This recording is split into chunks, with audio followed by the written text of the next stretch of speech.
संचालक मंडळ, chairman, vice chairman किंवा आपण सभासद सगळ्या जिल्ह्यातील सगळ्यांचं अगदी मनापासून प्रेम आहे याची खात्री मी आपल्याला देतो.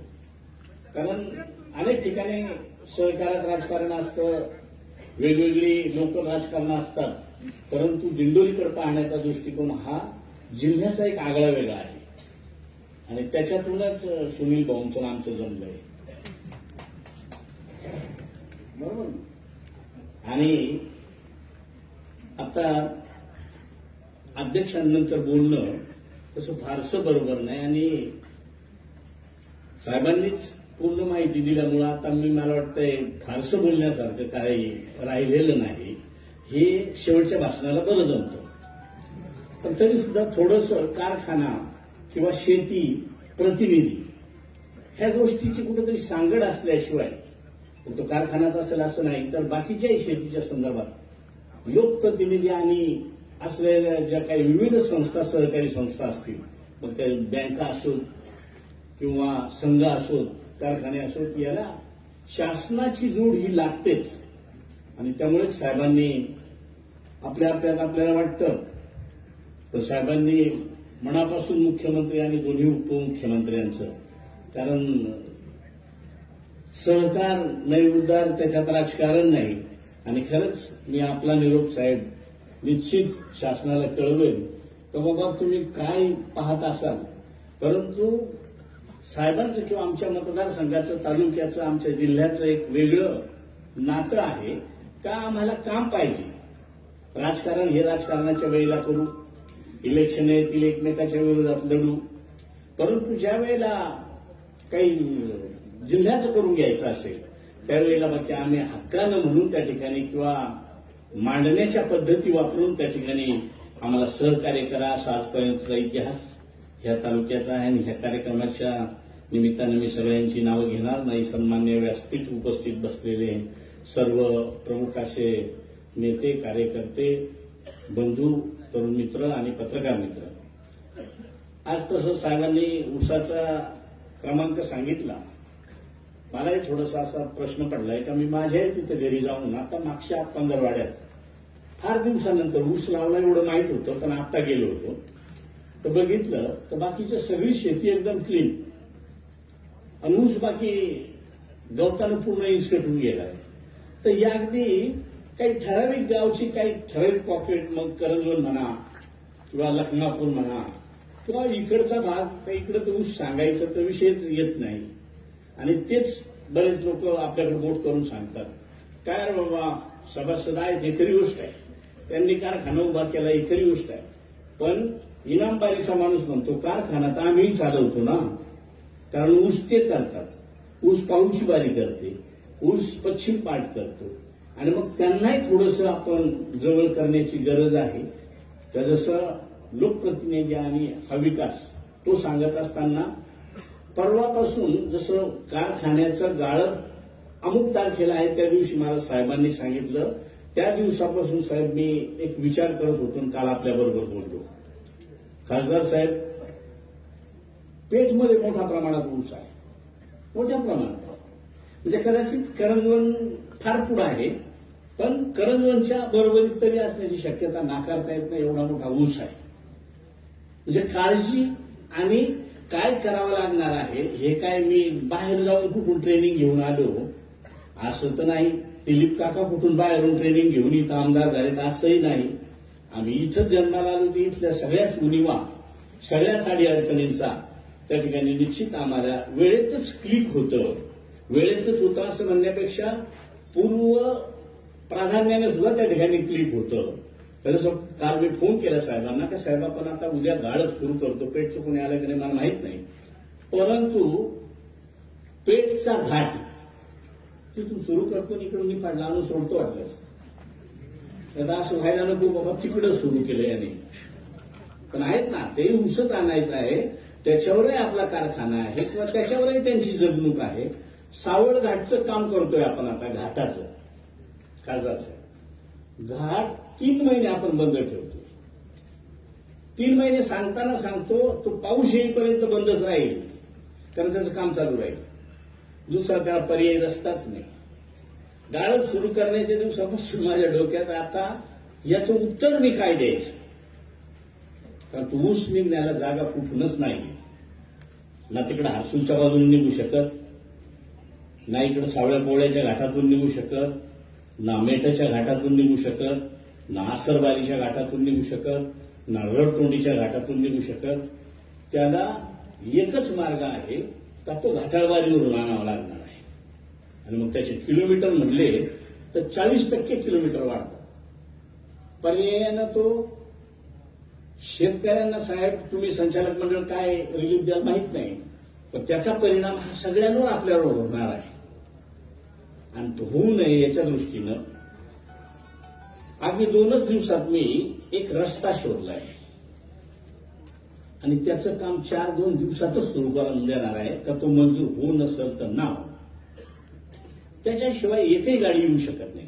कारण छोट्या ज्या गाड्या आहेत तो निघायला पर्यायी मार्ग आहे. म्हणजे मला सांगायचं तात्पर्य असं आहे का लोकप्रतिनिधी झाला तर त्याला बाबा नेमकं आम्ही एखाद्या गोष्टीनं खूप वेळा सांगितलं झालंच नाही. त्याच्यापेक्षा काही बाबी अशा आहेत का न सांगता सुद्धा कराव्याच लागतात. आणि त्या पद्धतीनं कामकाज आम्ही मंडळी सगळे करत असतो. जसं साहेबांनी आता पाण्याच्या संदर्भात सांगितलं, पाण्याचं एक दरा ज्या दिवसापासून एक दरा चर्चेत आलाय त्या दिवसापासून जो त्रास, आता तुम्हाला माहित आहे त्रास कसा होतो का नाही होतो मला माहित नाही, नाटकी का होईना पण लोक पेटवायची तयारी करतात हे माहित असेल. नाटकी का होईना करतात ना, पांजरपाड्याला पेटवायचं नाटक झालंच ना. आणि मग एक दऱ्याला काय दुसरी काय लोक आहेत ते सुद्धा ते करणार आहेत, ते सुद्धा तिथं पाऊल ठेवायला तयार नव्हते. काकाजी ज्या वेळेला इथून गाड्या गेल्या तर त्यांनी एकच सांगितलं, तुम्हाला माहित आहे आम्ही काय आहे ते, आम्ही नाही तर नाही होत हो ते आदिवासी, आम्ही नाही सांगतो ना होणार नाही. त्याच लोकांना प्रवृत्त करून पण 1 वर्ष केलं. प्रवृत्त करून त्याच लोकांनी मशिनरी ज्यांनी विरोध केला होता त्याच लोकांनी मशिनरी जायला जागा नाही साहेब, आम्ही तुकडे तुकडे करून खोलून द्या, आम्ही डोक्यावर घेऊन जातो. त्याच लोकांनी तिथं नेऊन दिलं. होते ना एखादं काम कमी जास्त होत असतं, पण हे काम आज करायचं आणि परवा उघडायचं नाहीये, पिढ्यानपिढ्यांचं काम होणार आहे. पण त्याच्यासाठी आमची काहीही बलिदानापर्यंतची सुद्धा तयारी त्या ठिकाणी राहील अशाही पद्धतीचा शब्द देतो. कारण आपला जिल्हा तसा एवढा पुढे निघून गेलाय तर पुन्हा मागे यायचं तर कोणत्या वाटेने यायचं असा प्रश्न पडलाय. आजचीच परिस्थिती जर बघितलं तर निसर्ग 6वा महिना सुरू झालाय, 6वा. आता मला फोन येतात, एखादा चक्कर तरी मारा.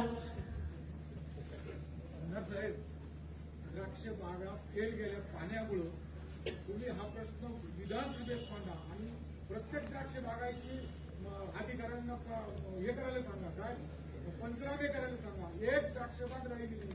हे सगळे रस्त्यापेक्षा याच्यापेक्षा शेतकरी तुमच्याकडे मोठ्या अपेक्षेने पाहतो आणि तुम्ही हे सगळं जास्त मोलाचं काम होईल तुमच्याकडून. तुम्ही द्राक्ष बागेचे पंचनामे करायला सांगा. काहीच राहिलं नाही, काहीच नाही राहिलं. दुसरी गोष्ट, टमाट्याचा निर्यात बंदी, कांद्याची निर्यात बंदी, बेजार झाला शेतकरी, 1 रुपया मिळत नाही. काही बाकीचे गोष्टी ऐकून काय करायचं शेतकऱ्याला? का पण पाण्याचं ऐकायचंय नाही. द्राक्षावर नाही आलं तर मग सांगा तुम्ही. द्राक्षाचं मी सांगतो ना, द्राक्ष ऐका ना मग आता मला समजलं काय सांगायचंय. मी तेच सांगितलं का मी एक्सपोर्ट नाही, मी इम्पोर्ट नाही, मी इथलाच आहे ना. त्याच्यामुळे मला मग आता द्राक्षाचं मी सांगणार आहे ते का जे तुम्ही आज सांगता ते 2.5 महिन्यापूर्वी मी कॅबिनेटमध्ये सांगितलंय. का जेव्हा मराठवाडा विदर्भात गावचे गावं वाहून गेली, माणसाच्या माणसं वाहून गेली, त्यावेळेला मी हिंगोलीत होतो. तिकडून आल्यानंतर त्या कॅबिनेटमध्ये सांगितलं तर तिकडं आहे ते बरोबर आहे. प्राणी वाहून गेले, माणसं वाहून गेले, अशा हाताला हातात धरलेल्या 2 बाया एकाच वेळेला वाहून गेल्या आणि मेल्या. आपल्या इकडे तेव्हा सततचा पाऊस होता, पाऊस झडीचा नव्हता. त्याच्या दुसऱ्या बैठकीत मी सांगितलं, कारण ते पालकमंत्री म्हणून माझी जबाबदारी होती, पण इथला तुमचा आमदार म्हणून आणि ते ह्या राज्याचा मंत्री म्हणून किंवा ह्या जिल्ह्यातला मंत्री म्हणून मी सांगितलं होतं आमच्या इथली नुकसान 2.5 महिन्यापूर्वी तर नुकसान नव्हती. पण मी सांगताना सांगितली होती 2 महिन्यापूर्वी नुकसान. तर आमची नुकसान आता आम्ही सांगायची तर लाजिरवाणी गोष्ट आहे. पण सायंटिस्टला विचारा, शेतकरी आमचा सायंटिस्टच्या पुढे आहे का सतत 5.5 पावणे 6 महिने, तेव्हा 5.5 महिने झाले होते. 5.5 महिने सततचा पाऊस आहे आणि गर्भधारणेला ऊन लागतं हे तेव्हा सांगितलंय. आज तर छाटलंय तेव्हा दिसलंय, पण मला माहित होतं ना त्या तिला लोहच्या गोळ्याच नाही दिल्या ना. लोहच्या गोळ्या गर्भाला पाहिजे, गर्भालाच गोळ्या नव्हत्या उन्हाच्या माध्यमातून, हे सांगणारा मी तुमचाच प्रतिनिधी आहे. म्हणूनच तुम्ही 4 वेळा पाठवलंय. त्याच्यामुळे तुम्ही ती काळजी करू नका. तर आता ज्या दिवशी पुन्हा हा विषय चर्चेला घ्यायचा ठरला त्या दिवशी योगायोगानं कृषी मंत्री भरणे मामा आणि मी एकाच लिफ्टमधून चाललो होतो कॅबिनेटला. मी मामाला बोललो, मामा काय परिस्थिती आहे द्राक्षाची? त्यांचं हारली आहे. सगळे जेवढे छाटले तेवढे तर उभेच आहेत. बरं झालं, चांगलं आहे. तर मला तुम्ही इथंच सांगितलं. मी आता कॅबिनेटमध्ये सांगितलं, तुमचं नाव घेऊन सांगितलं तर तुम्ही योगायोगाने कृषी मंत्री आहे. मी कॅबिनेटमध्ये गेल्यावर पहिलं सांगितलं का मी त्यावेळेला म्हणत होतो आजची परिस्थिती कृषी मंत्र्यांना विचारा, त्यांचाच बाग पूर्ण उभा आहे. याचा अर्थ जेवढ्यांचे बाग ज्याला ऊनच मिळालं नाही, त्याची गर्भधारणा झाली नाही, ते बाग सगळेच्या सगळे फेल आहेत आणि आजची ती पोझिशन आपल्याकडे आहे. सुरुवातीला काही ठिकाणी मी काही बागेमध्ये गेलोय ना, मी गेलोच नाही असं नाही. नसेल कोणाच्या बागेत गेलो तर माझे 2 झाडांमध्ये म्हणजे 2च झाडांमध्ये जाऊन देतात लोक, त्याच्या पुढे नाही. ते काही चोरून बोलायचं म्हणून हे चोरिया. पण त्यांनी पाहिलं नाही, मी तुमच्याकडून ऐकलंय. आणि त्याच्यापेक्षा अशोक दादा 2 क्लुजर धरून मला वाटते वडवाडीचे आले होत्या. बाळासाहेब विचारताना कुठं कुठं विचारायचं ते मला माहिती नाही. सगळे मजूर होते, सगळे आमचे भाऊबंदच होते. त्यांना विचारलं, काय रे बाबा बागेची परिस्थिती काय? साहेब बागायतदाराचं तर जाऊ द्या, आमचं होईल तर सासं येऊन पडलंय. कोणीच फेल काढायला न्यायला तयार नाही. त्यांना घडत नाही तर फेल काढून काय करते? त्याच्यामुळे तुम्ही मला सूचना करा, अजून याच्या वेगळ्या काय असतील त्या करा. तर जसं सरांनी सांगितलं त्याचे रेट आहे, ते रेट 32,000 जे आहे हेक्टर, ते मापदंड वाढवलं पाहिजे.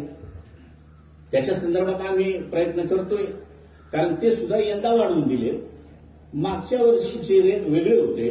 पण माझी तर सरांना विनंती आहे, आपण जरी विरोधात असाल तरी NDRFचे रेट हे केंद्र ठरवतं. आम्ही मुख्यमंत्र्यांना वगैरे किंवा अमित शहा साहेबांपर्यंत ते विषय गेलेत. त्या द्राक्ष आणि इतर शेतीचा ताळमेळ तुम्ही लावू नका, कारण द्राक्षाचं उत्पादन खर्च किंवा इम्पोर्ट न येणारं जे एक्सपोर्ट न येणारं जे उत्पन्न आहे ते महाराष्ट्राला बऱ्यापैकी जीवदान देणार आहे. म्हणून त्याला वेगळेपणानं करावं. परंतु पहिल्या टप्प्यात जसं आपण इथं सांगितलं, लाडकी बहीण मागितलीच नव्हती, ते प्रत्येकाचं असतं सर, बरं का? शेतकरी मागतो, शेतकऱ्यांना द्यायचं आहे योग्य वेळी, ते तुम्ही ऐकलंय. लाडक्या बहिणीचा कळत न कळत आपल्याला सगळ्यांना थोडाफार फायदा झाला आहे, नाही म्हणून कसं? त्याच्यात आता सुधारायचा प्रयत्न चालू आहे का त्याच्यातून तरी, कारण नैसर्गिक आपत्तीच्या पुढे कोणीच जाऊ शकत नाही. आणि यंदाची नैसर्गिक आपत्ती माझ्या समजुतीप्रमाणे अनेक लोक सांगतात, काही खूप वृद्ध, आम्ही पालघरमध्ये गेलो होतो, आता 2-3 दिवस मी पालघरमध्ये होतो, अगदी म्हातारी माणसं, मानमोडीनंतर कोरोना आला आणि कोरोनानंतर ही मानमोडी आलेली आहे. का ती माणसावर नाही, फक्त शेतावर आलेली आहे, काही माणसांवरही आलेली आहे.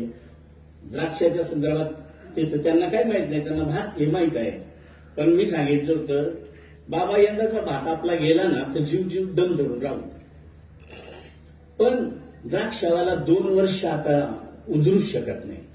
यंदा द्राक्ष गेले, पुढच्या वर्षी जर सीझन व्यवस्थित असला आणि छाटले तर त्याच्या पुढच्या वर्षी शेवटी व्यापाऱ्याने दिले तर पैसे मिळतील, नाही तर पैशाचाही भरोसा राहत नाही. ह्या गोष्टी जिथं लोकांमध्ये सांगतो तिथं शासनात सांगायला मला काही अडचण येत नाही असं मला याची खात्री तुम्हीच बाळगली पाहिजे असं मला वाटतं. कारण मी सांगताना थोडंसं गुऱ्हाळाहून सांगतो पण जागेवर आणून घेतो. कॅबिनेटमध्ये गेलो, बागेचं उदाहरण बर्ने मामांनी कृषी मंत्रींनी बरोबर आलो, द्राक्ष बागा त्यांच्या छाटल्या, त्यांच्याच उभ्या आहेत तर बाकी त्यांच्या निघतील कशा. बर्ने मामांनी खाली मान केली आणि सांगितलं अगदी खरं आहे का द्राक्षाची वाईट अवस्था आहे, त्याच्यामुळे 2 हेक्टरचं 3 हेक्टरपर्यंत त्याच्यानंतरचा निर्णय झालाय. काकाजी बरोबर आहे, पहिले 2 हेक्टर, नंतर मागच्या वर्षी काहीतरी महाराष्ट्र शासनानं थोडेफार वाढवून दिलेली रक्कम आणि एनडीआरएफनं नंतर पुन्हा वाढवायला सांगितली. त्याच्यात थोडासा फरक आहे. अजूनही आपली मागणी एका पद्धतीनं आम्ही मागत राहू, भांडत राहू, परंतु निश्चितच याच्यातून आपल्याला निवड राजकारण म्हणून न करता सर्वसामान्य शेतकरी म्हणून किंवा मजूर म्हणून सगळेच जण आता इथं निसर्गाच्या आपत्तीचं काय काय होऊ शकतं मला एक चिठ्ठी दिलेली आहे. कुंभार समाजाच्या कुंभार समाजाच्या वीटभट्ट्यांची पूर्ण नुकसान झालेली आहे ना. नुकसान निवड एकच आहे असं नाही, सरकारच्या पुढं शेतकरी तर आहेच आहे, पण अगदी रस्त्यावर आणणारा भाट भिकारी त्याची सुद्धा सरकार म्हणून कोरा उताराचं मी सांगितलं. कोरा उतारा कोणीही सांगत असतं, कोरा कधीच होत नाही. कर्जमाफी जरी सांगतात आतापर्यंतच्या अनेक आपण पाहिल्या, कर्जमाफ्या ठराविक एका अमाऊंटला होत असतात. याचा अर्थ कोरा होतो असं नाही. कोरा होतो शेवटचा 40,000वाला. जो 40,000 कर्ज घेतो त्याचा उतारा कोरा होतो, कारण त्याला 50,000ची सवलत दिली जाते, त्यावेळेला दिली. 1.5 लाखवाल्याचा 7-12 कोरा झाला होता, पण त्याचं कर्ज 1.5 लाख होतं आणि आपलं जर 25 असेल लाख तर तो कोरा कसा होईल? तुमचा 1.5 लाख कोरा दिसतो ना. भाषा फक्त बदलून सांगितली जाते आणि ते कोणीही असेल त्या जागेवर. मी समजा डायरेक्ट छापायचा मंत्री झालो तरी तुलनात्मक बाकी कुठेच होऊ शकत नाही, कारण त्याचंही कारण आपण विचारात घेतलं पाहिजे.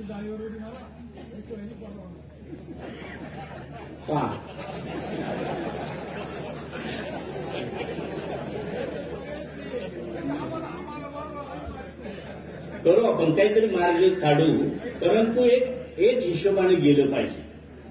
आपण उत्पन्न किती मिळवून देतो याच्यापेक्षा राज्याला उत्पन्न देतो. कर्ज महाराष्ट्रात 4 बँका 33 पैकी 4 बँका सगळ्यात जास्त कर्जवाल्या आहेत जिल्हे, आणि त्याच्यात नाशिक 1 नंबर आहे. 4 मध्ये 1 नंबर कर्ज उचल. आणि नाशिक जिल्ह्यात हे दिलीप टाका सुद्धा मला वकारा घेणार नाही माझा, कारण पंचायतीनं तेवढं कर्ज नाही ना. दिंडोरी तालुका हा 1 नंबरला आहे. डेव्हलपमेंट तेवढी आहे. सगळ्याच गोष्टींना आपण पुढे जाण्याचा प्रयत्न ठेवलाय आणि म्हणून कर्ज जास्त आहे. राज्यात निर्णय घेताना राज्याला समावेशक घेतला जात असतो किंवा कोणी असेल तरी ते धोरण ठरतं आणि त्याच पद्धतीनं होत असतं. म्हणून कोऱ्याच्या बाबतीत वेळेवर थोडीफार परिस्थिती, कारण आता वाटत होतं आम्हाला लाडक्या बहिणीचा फारच त्रास झाला होता, पण केवायसीमुळे बऱ्यापैकी लेवलला आलं होतं. लोकही बरोबर शांत झाली होती, पण तेवढ्यात ही अतिवृष्टी सुरू झाली. आता त्याचा एवढा मोठा का लाडक्या बहिणीच्या 10 पट खर्च येणार आहे आणि तेही आपलेच आहेत. त्यांना पहिल्या प्रायोरिटीने मदत करावी लागणार आहे. त्याच्यामुळे आज तरी कर्जमाफीचा जो जिल्हा मध्यवर्ती बँकेचा विषय बराच चालला होता, पण तो सुद्धा आता थांबून गेलाय. कारण आता थांबवता देऊच शकत नाही आपण काय, अशी परिस्थिती आता झालेली आहे. रोज जेवढे मिळतात, आता परवाच्या रात्रीला काका आपल्याला काय सांगितलं अजितदारांनी, 10,000 कोटीची मला वाटते 11,000 कोटीची सही करून, आणि आमच्या मीटिंगमध्ये दादा आले होते, पैसे जमा झाले तर तेवढ्या रुपयाची फाईल कुठं करतात, खाली पाठवतात. 5व्या-7व्या दिवशी खात्यावर पैसे गेले पाहिजे असा प्रयत्न त्या ठिकाणी होतोय. आणि त्याच्यातच आपल्याला आपल्या तालुक्याचं जर सांगायचं ठरलं तर ह्या सततच्या पावसामुळे, कारण अधिकाऱ्यांचं म्हणणं आहे 65 मिली 65 मिलीच्या वरती गेलं तर अतिवृष्टी. पण त्यावेळेला आम्ही सांगितले का आमच्या इथं 65 मिलीची गरज नाही. दव पडलं, बादड पडलं, आमच्याकडे साधारण म्हणतात, तरी द्राक्ष जातात. तेव्हा हा सततच्या पावसामुळं झालेल्या नुकसानीचे पंचनामे काल परवापर्यंत जे झालेत राहिले असतील त्यांचेही पंचनामे करून घ्या. पंचनाम्याला सुद्धा इकडं पावसानं फळी टाकली तर फोन सुरू झाले, तात्काळ पाठवा. माझं मत आहे 2-2, 3-3 दिवस लेट करा. आज पोंग्यात नसेल ना, आज ते पोंग्यात तसंच दिसत असेल. 2 दिवसांनी जाऊन पाहतो तर पोंग्यात दिसणारच नाही. पण आपला माणूस दमही काढत नाही ना, ताबडतोब पाठवा. अरे बाबा थांबतो खरी. टमाटी काल चांगली होती, 4 दिवसांनी गेलं तर प्लॉटचा प्लॉट सुटून गेला. 2-3 दिवसांनी दम काढल्याने काय फरक पडतो? पण नाही ना. मग आम्ही सांगतो आजच्या आज जा, मग त्याच्यात काही गडबड होऊन जाते. विनोद म्हणून सांगतो किंवा ते रियालिटी म्हणून सांगतो. बघे सर, द्राक्ष बाग जेवढा होता ना तेवढा कागदावर पंचनाम्याला होता, आणि त्याच्यातच आधीचे 20 गुंठे तंबाटी होती, ती काढून टाकली होती. त्याच्यावर द्राक्ष बाग होता, पण त्या मागचा 7-12 घेऊन आणि त्याच्यावर 20 गुंठे तंबाटी दिसत होती. जागेवर गेल्यावर दिसतच नव्हती. तरी हे म्हणायचं मग लागून गेलायच ना आधीशेच, मग कशाला फोडतात? फोडूच नका. तर शेवटी ह्याही गोष्टी कुठेतरी कमी जास्तपणा होत असतो, तर त्यावेळेला त्याच्यातही थोडी सुधारणा करून घेतली पाहिजे. आतापर्यंत म्हणजे आपल्याला एकूण आजपर्यंत कालपर्यंतचा आकडा आहे 38,25,87,707 रुपये.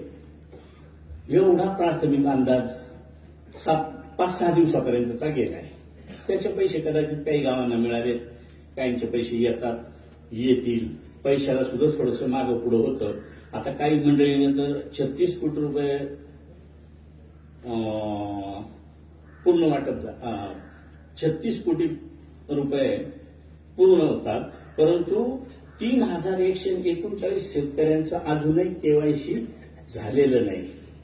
तर जे असतील त्यांना आम्ही तलाठ्यांमार्फत वगैरे ते करायला लावतो, पण थोडंसं प्रत्येकाने ती काळजी घेतलीच पाहिजे.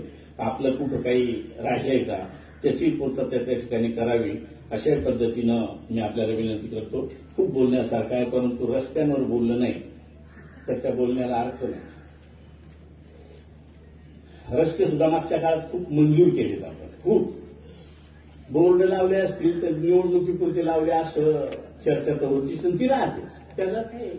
त्याला कोणी वाईटही म्हणायचं नाही. राहत बोर्ड लावले झाकून ठेवले, काही काढून घेतले. इलेक्शनमध्ये आचारसंहिते ते काढावंच लागतं, नाही तर पुसावं तरी लागतं. मग ते काम केलं. पण जिथं बोर्ड आहे ना तो रस्ता 100% होईल, आणि तो ज्या अमाऊंटला असेल. फक्त क्वालिटीच्या संदर्भात थोडंसं आपण सुद्धा सगळ्यांनी लक्ष ठेवलं पाहिजे, कारण मी क्वालिटी पाहिजे. या जिथं जिथं लक्ष आहे ना तिथं फरक पडतोच.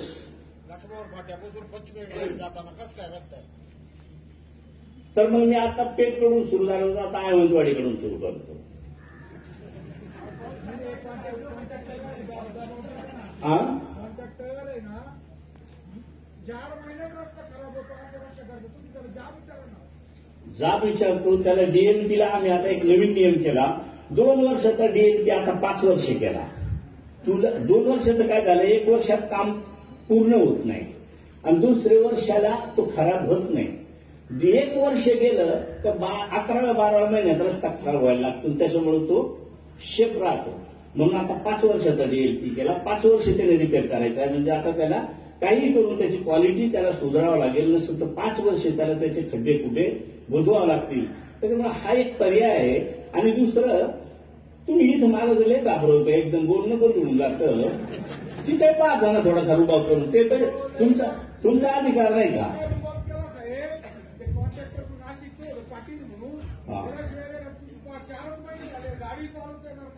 हो ना. तर त्यावेळेला थोडंसं रेटून सांगायचं नसतं तर मला सांगा, मी बंद करायला लागतो. नाही मानणार हो, त्यांची काय शोध खाल्ली. एक वेळ आम्हाला काही करतील, कारण आम्हाला काय करतील ध्यानात ठेवतील, आणि पुढच्या वेळेला माझ्या पुढच्या वेळेला 50 लाख रुपये देतील. हा प्रकार चालतो आमच्या. तुम्हाला कोणी काही करू शकत नाही, तुम्ही घाबरू नका. तर विनोदाचा भाग म्हणून जरी असेल तरी रस्त्यांच्या संदर्भात खूप सारे रस्ते आता खराब झाले. आता मी रस्त्यांच्या डागडुजीकर साहेबांना फोन होता, आता कारखाना चालू होईल, खड्डे खुड्डे बुजवले गेले पाहिजे. आता पाऊस उघडला तर सगळ्या ठिकाणचे खड्डे बुजवून काही ठिकाणी पॅच मारावा लागणार आहे. जसं आपण सांगितलं भनवड लखमापूर फाटा ते भनवड, तर त्याचा आपण लखमापूर फाट्यापासून खेडले फाट्याच्या पुढेपर्यंत जो पूर्ण खराब झालाय त्याचा पूर्ण मोटरेबल करतो, त्याला कार्पेट करून पूर्ण. त्याच्या पुढचा राहील तो पुढे हळूहळू पाहू. बाकीच्या ठिकाणी नागेपाड्याजवळ वगैरे मोठे खड्डे झाले, गवळी गावाच्या तिथं त्याला एक पॅच जर समजा 50-100 मीटरचा मारला तर तिथून त्याच्या पुढे रस्ता बरा आहे. असे मलाही माहिती आहे, मी जातो त्या रस्त्याने नेहमी, तर त्याची व्यवस्था होऊन जाईल. आपण तो रस्ता आता हॅममध्ये घेतो. साहेबांचं म्हणणं तुम्ही त्याला सीएनस्तातच घ्या. आपण सीएनस्ताचा पाठपुरावा साहेब त्या ठिकाणी करतो.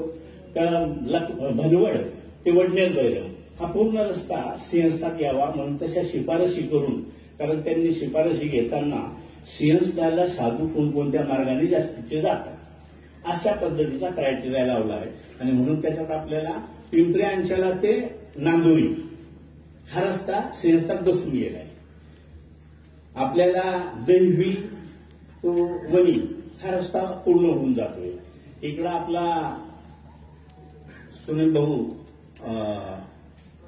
उमराळे दिंडोरी पिंपळगाव मार्केट कमिटी तो पूर्ण सीएनस्तात होतोय. त्याचं काम तिकडून धोंडेगावकडून चालू केलं होतं. मी त्यांना सांगितलं का धोंडेगावकडून कराल तर लोक म्हणतील त्याचा ना आपला काही संबंध, तर त्या रस्त्याची लांबी तशी आहे म्हणून आपण उमराळ ते दिंडोरी एक सुरू करायला होतो. त्यांनी 25 तारीख मला दिली होती 25, पण आता पाऊस जर आताही पडला जरा वेळापूर्वी तर काम कसं करायचं हा प्रश्न त्या ठिकाणी आहे. आता मुरुम टाका असंही काही ठिकाणी सांगितलं जातं, मुरुमही टाकू. आता इथं आता तुम्ही मुरुम टाकला, टाकून आले तर आता जाताना पहा बरं, कारण आम्ही नंतर आलो टाकांनी त्याचं बळबळ पाणी होऊन चाललंय वाहून. त्याच्यामुळे दोन्ही गोष्टीचा ताळमेळ त्या ठिकाणी घालावा लागणार आहे.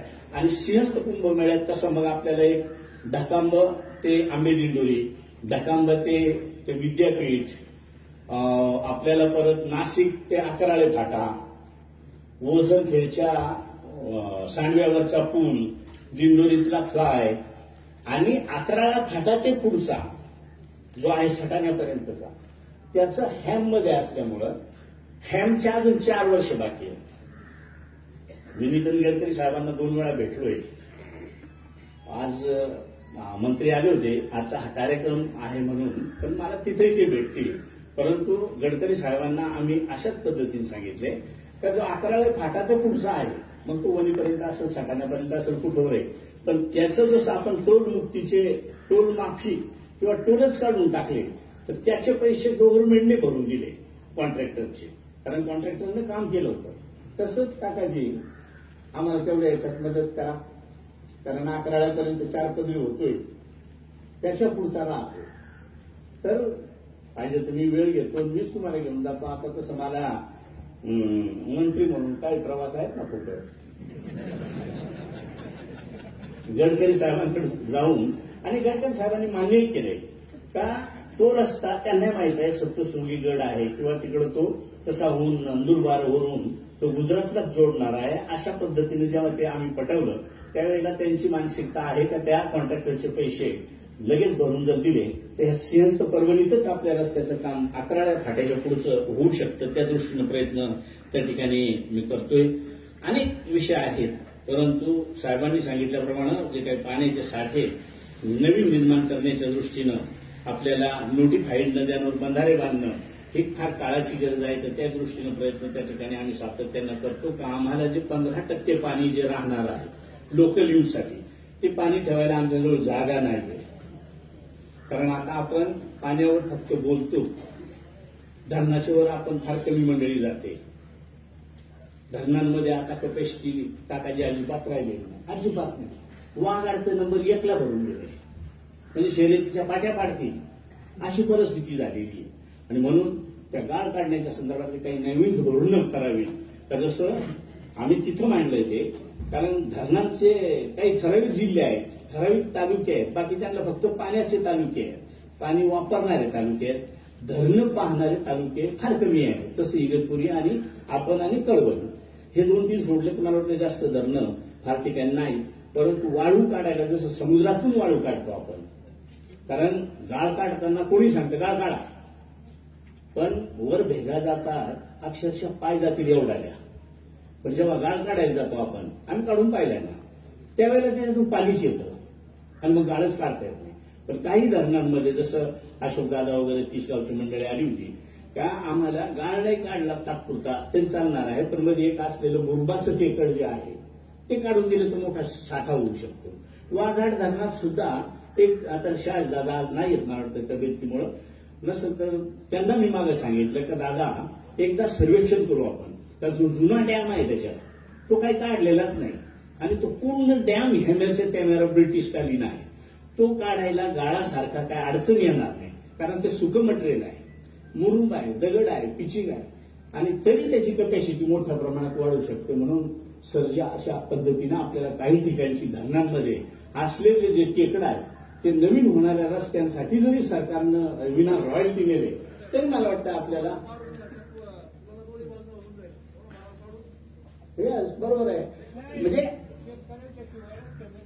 शिवार रस्त्यात तर पाटील साहेबांनी सांगितल्याप्रमाणे आपण सासडगावचा जो पूल करतोय तो ठाकरे साहेब आपण सुद्धा आम्हाला थोडंसं सपोर्टिव्ह पत्र द्यावं का आमच्या इकडे हे मटेरियल मिळणार नाही, आता खरंच मिळत नाही. तिथं काळीच माती धरणाच्या आसपास म्हणजे पुलाच्या आपल्या आसपास, तर ते धरणाचं मटेरियल आणायला एकदम जवळ आहे आणि 1 महिनाभरात मला वाटते दोन्ही ठिकाणचे भराव होऊन जातील आणि त्याचं काम अतिशय चांगली सूचना आपण मंडळी दिली. निश्चित मी त्याचा विचार त्या ठिकाणी करतो. आपण पानंद रस्त्यांचा उल्लेख केला. आता आपण एक 70-75 किलोमीटर पानंद रस्ते केलेत, मंजूर केलेत 70-75 किलोमीटर आणि तहसीलदार किंवा प्रांत यांना सगळ्यांना सूचना दिल्या. आता आपल्या गावागावात मला वाटतं बऱ्याच गावांमध्ये कोण म्हणतं आमच्या गावात 10 रस्त्यांचा आम्ही मोजून दिले, कोण म्हणतं 5 रस्ते मोजून दिले. पण मोजून दिले तर काही ठिकाणी तर असे मोजून दिले 3 ठिकाणी मध्ये 100 मीटर 50 मीटर सोडूनच मोजून दिले. रस्ता असं नाही ना होणार. रस्ता हेमेरचे तेमेर करा, किती करायचं तो करा, पण हेमेरचे तेमेर करा. आणि जे नेहमी सांगितलं जातं आमच्याकडून एक होत आहे, आम्ही नेहमी तुम्हाला फसवायचा प्रयत्न करतो. तुमचा रस्ता केला असता, आता आमच्या नेताजींचा रस्ता आहे संधान साहेबांचा, तुम्ही काय सांगता बघ तो रस्ता 11 नंबरचा दुसरीकडे नेला, दुसरीकडे नाही नेला, नेता येत नाही. नेता आला असता तर पालखेड डॅमच्या खालचा रस्ता मंजूर होऊन 2 वर्ष पडून राहिला, पण दुसरीकडे नेता आला नाही नेता. तो होता दुसरीकडचा ना आम्हाला करायचा होता पालखेड डॅमच्या मेन रस्त्यावर करायचा होता, काकाजी आपण जातोय त्या रस्त्यावर, पण नव्हता करता आला. म्हणजे असं होत नाही. पण आपला रस्ता जो काही राहिला किंवा असे अनेक रस्ते राहिले आणि मग काही रस्त्यांना आम्ही सहज सरपंच म्हणत होतो का तुम्ही रस्ते मागितले का, नाही रे बाबा केला असता पण त्याला PCI नंबरच नाही. बरोबर ना, तुम्ही शिकून गेले सगळ्याजण PCI नंबर. आता हे आम्हाला आम्ही खोटं सांगायचो का खरं सांगायचो, पण तुम्ही बाकी हो म्हणायचे. खरी गोष्ट आहे आमच्या रस्त्याला नंबर नाही, पण हे आम्ही खरंच सांगत होतो का त्याला रस्त्याला नंबर नसल्यावर, ब्ल्यू प्रिंट नसल्यावर त्याला सरकारचे पैसे खर्च करता येत नाही.